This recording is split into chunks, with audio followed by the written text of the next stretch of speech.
Hi there and welcome back. As of yesterday, May 1st, Amazon stock is up 24% year to date. Meanwhile, the overall market is down more than 10%. What you're getting to see in this video was actually a live webinar for our members where we walked them through the process of understanding situation overview, fundamental technical skills to come up with an investment thesis and a price target. And also, if you wait towards the end, we casted a poll where we ask our audience, should they buy or sell the stock? If you're new to finance, this is going to be a great introduction lecture to teach you the process of coming up with your own investment recommendation and price target. So if you like this video, give us a thumbs up, hit the subscribe button, and don't forget to turn on your notifications so that you're the first to know when we upload and post videos like this. So with that being said, let's get to it. Now we're diving more into price targets. So what have we covered so far?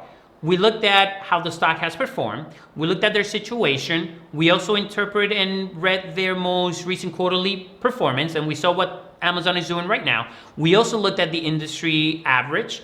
We looked at multiples and profitability, and now we're gonna see price targets. What is the market willing to pay for those earnings? And what am I willing also to pay for Amazon earnings? And then what will be a price target that we can come up with? So here, I'm illustrating what some of the major firms out there are saying or what price targets they have. So Credit Suisse, $27.60, $2,760 price target. You have Raymond James, $25.25. You have Guggenheim Securities, $2,700. You have Wells Fargo Securities, $2,750. Right next to this, notice that I have mean and median, my average and my median price target. And this mean and median price target is a collection of 46 analysts on the streets that do cover Amazon, and they've reported their own price target. So this right here is just a collection of the aggregate average of all of those analysts' price target. And you can see that the price target, we can say, if we take just the midpoint of all of this, let's just say 26.70.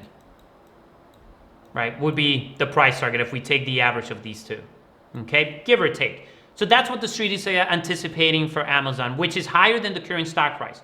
Now the table that I created down here is price to earnings valuation multiple. I am simply taking their expected EPS for next year, and I'm applying the industry multiple, I'm applying their current LTM multiple, and then I'm also using PEG ratio to come up with an implied value or an implied PE multiple that the market might be willing to pay for the stock.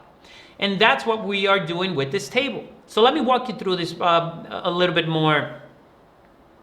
So you see here the current price, $22.86. This is as of Friday, May 1st, okay? Normalized EPS. So this is what the street is expecting EPS to be, as you saw in the estimate slide that we went over. And this is the growth, okay? So 2021, 76%, all right.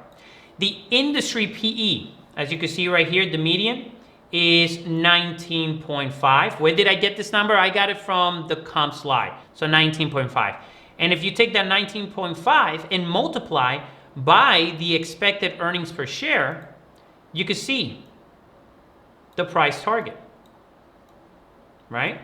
So 2021, 38.16 times the industry PE, $744. The stock would come down by 67%. If you take 2022 EPS estimates and multiply by the industry PE of 19.5, you get $1,000. That's a 54% correction. But of course, the market investors are not paying the industry average. They view Amazon as a premium company. They view Amazon as being very well diversified. And obviously Jeff Bezos, what he's created, also holds a lot of weight. Very competent and talented management team. And of course, you know, Jeff Bezos, what he's created and him being the CEO perhaps warrants a premium. So let's look at using Amazon's current PE multiple. If we make the assumption that the market will continue to pay the current PE multiple of Amazon 109 times, if we apply this PE multiple to 2020 earnings, you get 23.74 price target. That's only a 4% upside. If we look at next year's earnings, 38.16 and multiply by their current PE multiple, you get 41.67. That's a 82% increase on the stock price. And the same thing, if look at 2022, right? As the earnings increase, as the EPS increase, and the multiple stays constant, look, you see here at the price target, it basically increases. But now it's open for debate. Will Amazon maintain their current PE multiple? The answer of that is obviously no. Why? Because earnings increase and decrease. And as earnings increase and decrease, that growth rate deserves a higher or lower multiple. So the market in real time is adjusting.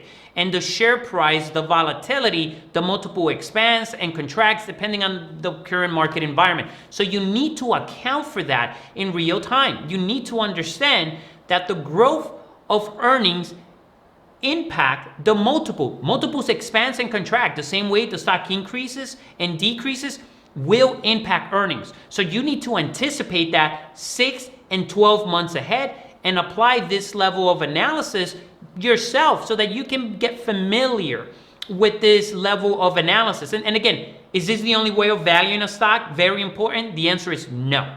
This is a very simplistic approach. There's other ways of valuing Amazon. We could have done a discounted cash flow analysis. We could have done perpetuity method and the terminal EBITDA method. We could have also probably done a leverage buyout just to see if financial sponsor, private equity firm wants to buy Amazon. Obviously, it's not realistic, but just for entertainment and as a, for all funds and purposes, we could have done an LBO model to see what will be the implied valuation if someone acquires this company. Okay, we could have also applied precedent transactions. So there's multiple methodologies in valuing a company that we could have applied. But I'm trying to keep it at a simple level to present to you a clear and easy step-by-step approach of just applying PE multiple ratios so that you can do this at home. This is probably the first way of valuing a stock that you should learn. Then once you understand this, okay, pick up DCF. Then pick up precedent transaction, then pick up sum of the parts, then pick up leverage buyout and merger consequences analysis. That is a gradual process in learning these technical skills to apply valuation to a stock in any company. So let's continue. So then we say, okay, so what about from a PEG ratio standpoint? So if we're paying 1 times for the earnings growth, where am I getting this 1 times earnings payout growth? Look at the previous slide. You see here in my PEG column, I have that number. And the reason why I calculated this number is I want to see what the industry pays for the earnings expectation of the company, the earnings growth. Essentially, the way to simply understand PEG ratio is your growth should equals your multiple. So if your earnings is growing by 10%, your PE multiple, if your PE multiple is 10, then your PEG ratio is 1. 10% growth, PE multiple of 10, the PEG ratio is 1. If your earnings growth is 20% and your PE multiple is 20 times, then you have a PEG of 1. So essentially, that's what the market in this industry is paying when you look at the median, right? And again, with the median, we are extrapolating any outliers, like bookings. I mean, look at bookings, 5.8. This is another perhaps idea that bookings might be expensive. You may probably want to short it. So you see how you can get information from comps and then maybe do a little bit more digging into that particular company to see if your investment thesis or if your conclusion from reading these numbers holds, if it has merit to it. And that's where the digging and the fundamental analysis comes in. And if it's true, then go ahead and short the stock. Okay, but I'm looking at the median because I want to extrapolate any outliers. And when you look at the median, the industry in this space, the market pays 1 times for those earnings growth. So when I'm looking at Amazon, I'm going to assume that the market is just going to pay 1 times for those earnings growth. So when you see here, 2021, earnings growth of 76%, we multiply that by 1.1 times, and of course we convert this into a whole number. We also multiply by 100. I get an implied PE multiple of 83. Now, 83 implied PE multiple expected that the market is going to pay for that is lower than their current PE multiple of 109.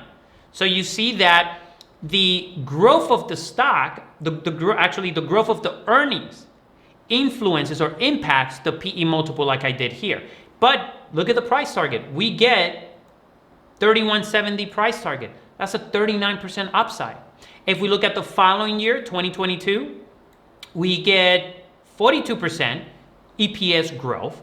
Then the implied multiple, if we apply a 1-to-1 PEG ratio, we get an implied PE multiple of 46 times. Now, 46 times multiplied by the expected earnings of 54.14 gives us a stock price of $24.93. It is still higher from the current share price of $22.86, and that gives us a 9% return. And again, you can apply the same thing for 2023. And the question becomes, should you pay that premium? Do you believe in the analysis? Do you think Amazon will earn these expected earnings into the future? And do you expect them to grow at this rate? That's up for debate. That's why if you become an analyst, this is the type of analysis that you have to do. And you could go very detailed. You could be even more meticulous in validating those earnings by looking at their supply chain, by looking at the US economy, by looking at unemployment numbers, looking at discretionary spending or disposable income, and just see the correlation between unemployment and Amazon revenue growth, the correlation between Amazon revenue growth and perhaps increase in competition or increase in online traffic, because most of their business are focused digitally, with the exceptions of Whole Foods, because they acquire, now they are in the supermarket space. So there's so many different ways that you can validate these numbers by being creative and opening up a spreadsheet and calculating all of these things in detail, okay? So then lastly, if we apply a discount, right? Because you might have people say, okay, Luis, I see what you're projecting, but shouldn't you discount those earnings into the present time and then apply those multiples? Sure. Here, what if we use the cent-peg ratio, but we discount the earnings? So we're gonna keep the cent-peg ratio, but the earnings are not gonna be discounted. I could open up our spreadsheet and see what that discount rate actually is. So let's actually do that. Let's open up the spreadsheet. Let's see what's under the hood, and let's examine these numbers a little bit more carefully. Yeah, let's do that. And by the way, folks, after I open up the spreadsheet, I want to do a poll. I want to see what your take is on it. Will you buy the stock or will you not buy the stock after having this information and after we've done this level of analysis? I really want to get you involved. I want you to participate, and I want to see collectively what you as the participant, the audience, thinks about this analysis, and you can cast your vote, and then we're going to display it and show what everyone else is thinking. Here it is. Voila. Okay, so here's my WACC. So we assume a WACC of 7%. There's obviously a technical formula of calculating WACC. That's something that we cover in our program. If you're not familiar with WACC, it stands for weighted average cost of capital. Just what is the average cost of raising either equity or debt on a weighted basis when you look at the company capital structure. You can apply the capital asset pricing model to get your cost of equity, and then you can look at the bond pricing and also how much interest the lenders or the bondholders are charging Amazon to borrow money. And then you combine those two, you get the weight, and that's how you can come up with that 7%. So here it is. So we took the earnings and we discounted those earnings. Okay, you see that? 2021 earnings, 38 and 16, and we discounted it. And look at that, we get 38.48. Then we did 2022, we looked at 54.14 in expected earnings, the discounted number, 45.72. And then we applied the same multiples, right? You can see here the multiples are coming from our implied PEG ratio analysis. Then if we apply that multiple to the discount earnings, look at the share price that you get. So for 2021, next year, you do get $28.64. So you do have a 25% upside on the stock. So far, what I'm looking at into next year's earnings and a reasonable multiple of around 83 times warrants a higher price level from where we're at today, at least in my opinion, in my analysis. Now you do have other analysts that they might disagree. They may have information that I don't have. They may have a different perspective, or they might have a different opinion, and their DCF suggests a lower price target. Who's right or wrong? Well, the market will decide. But I think, based on the analysis that I'm doing, my numbers are reasonable. I think it's not outrageous or ridiculously outrageous to pay 83 times for a company that is earning $38 and is growing earnings at 76%, yet they are investing in their business. They're improving their processes. They're hiring more people so that when this is all over, they come out ahead. I do think that they deserve that multiple. But don't take my word for it. You could disagree. If you think, no, Luis, I wouldn't pay 83 times. I would probably pay the industry average. That's okay. But validate your investment thesis and put your money where your mouth is, invest in the market, and then let's see who's right or wrong, right? The market is just difference of opinion. The challenge is, do you have the skill set? Do you have the tools to make this analysis and come up with the best decision that you can possibly come up with your analysis? And then you validate it with the market. You know, you could spend hours doing much more sophisticated analysis like this and still be wrong.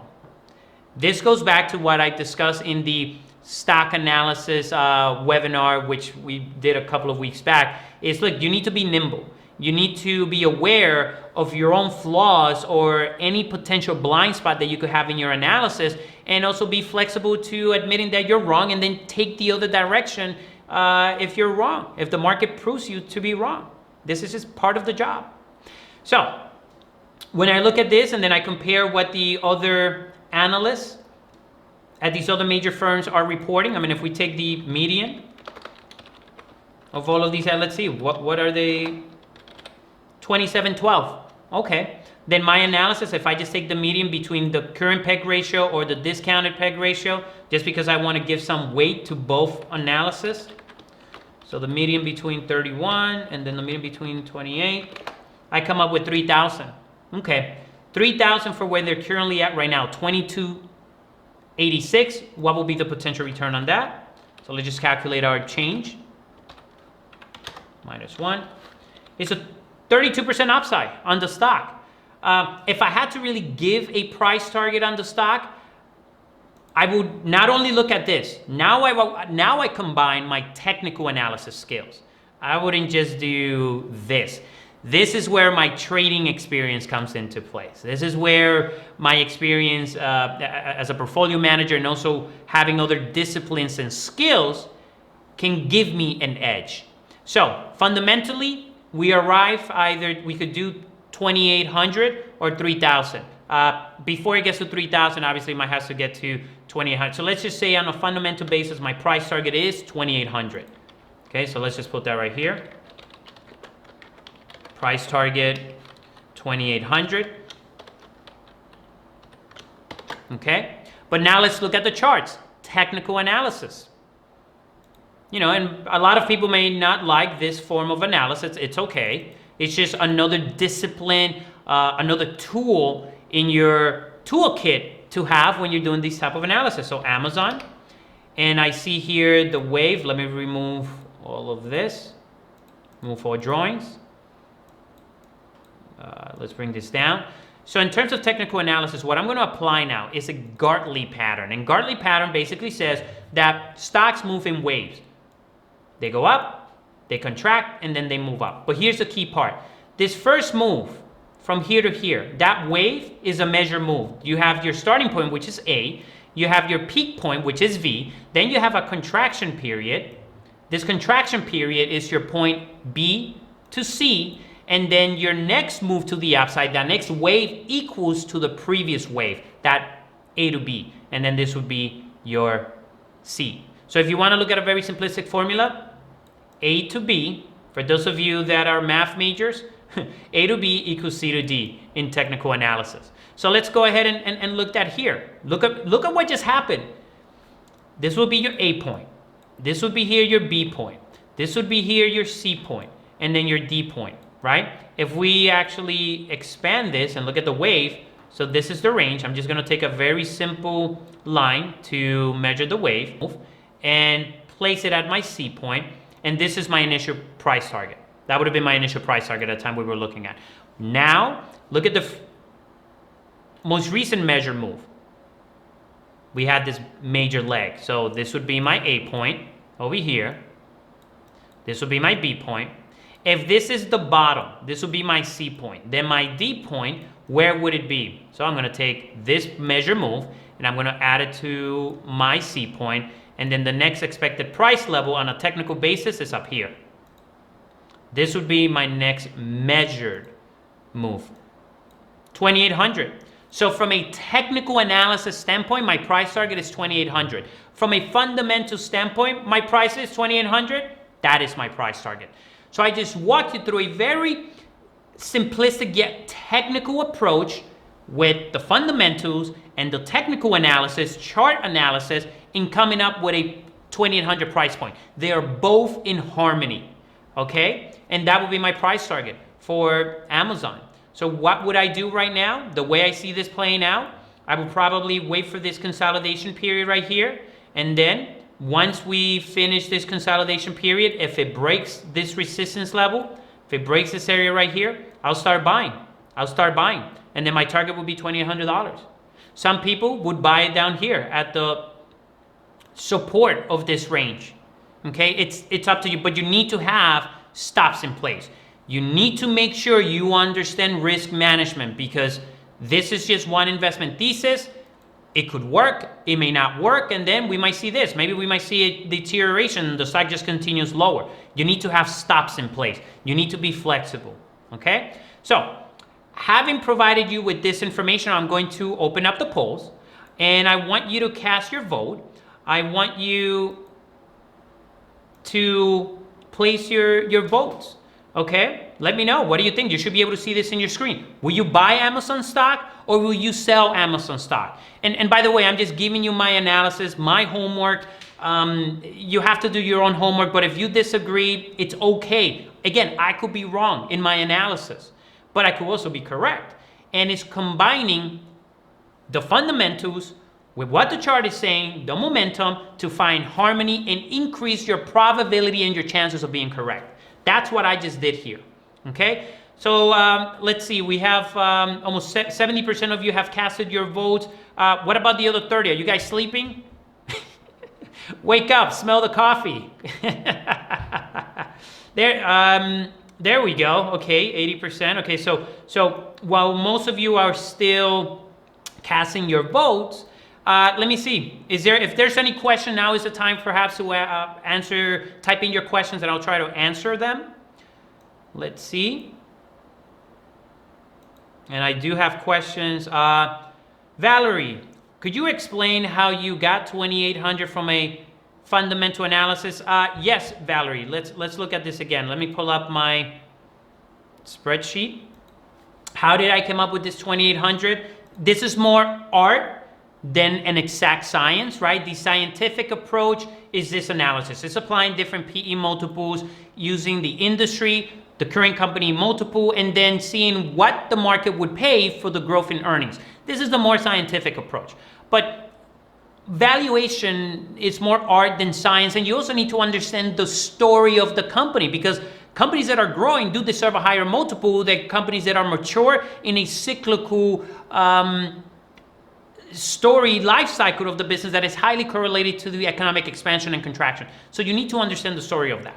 So my $2,800, simply, I'm looking at from a discount standpoint.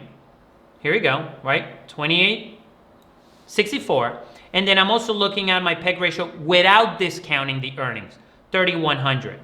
I think, and then this 3,000 right here is just the median of both of those assumptions, but I'm going to give more weight to the discounted earning numbers, 28.64. So I'm just gonna round it. I'm gonna have a nice round number, and I'm gonna say $2,800 would be my price target.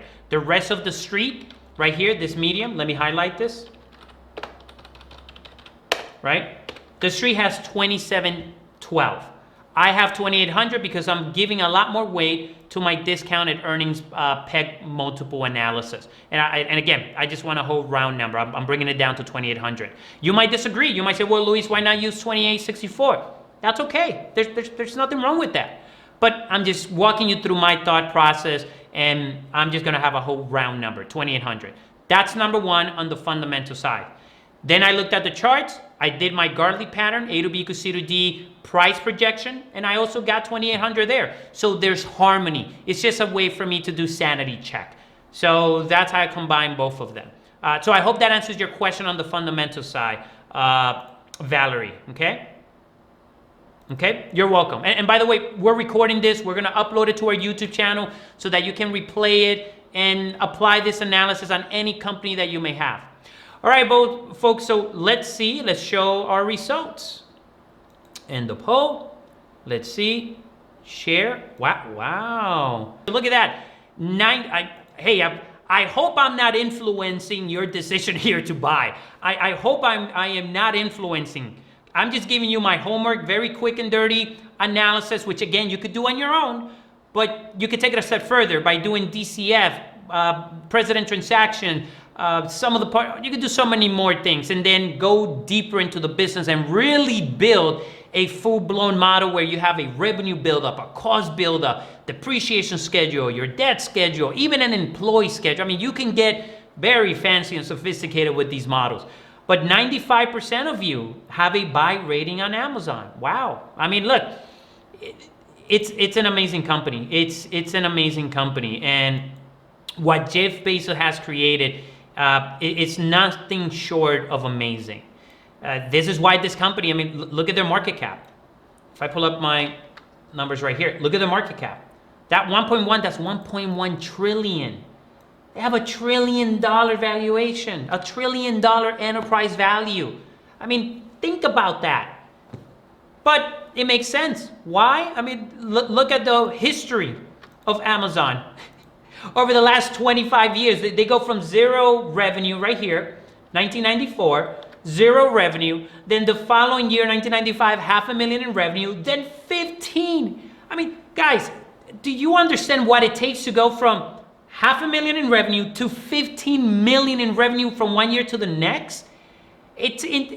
Listen, I am obviously growing and building Romero Mentoring as an educational platform. It's already challenging enough to come up with value that you guys, the student community, like and understand to accelerate this learning, because I didn't have this level of training. I didn't have someone to teach me these things. So this is one of the reasons why I'm doing it, to provide the level of training, the level of attention and dedication that I didn't have when I was in your shoes. And I'm growing a platform, I'm growing a brand, and I understand how challenging that is. But to understand this, $500,000 to 15 million in 1 year, it takes a lot. And look at this, going from, well, they don't disclose the number of employees in the first 2 years, but then from 151 to 614 employees. That's adding 463. If you're part of a student organization and you find it challenging working with 3 or 4 students, imagine you adding to your officers or to your entire team 500 people that you have to work with and be responsible for it. I mean, just think about that. See if your brain can process that. It's amazing what they've done. It's amazing, but there's obviously a process. There's obviously checks and balances in place that allows you to scale, and you get that with experience. All right? I hope you find value in it. I hope you enjoyed it, and we're going to continue to do more of this to accelerate your learning and maybe help you a little bit more understand the technical part of analyzing a stock. So with that being said, folks, I'll end it here, and I'll see you in the next one. Take care. Goodbye.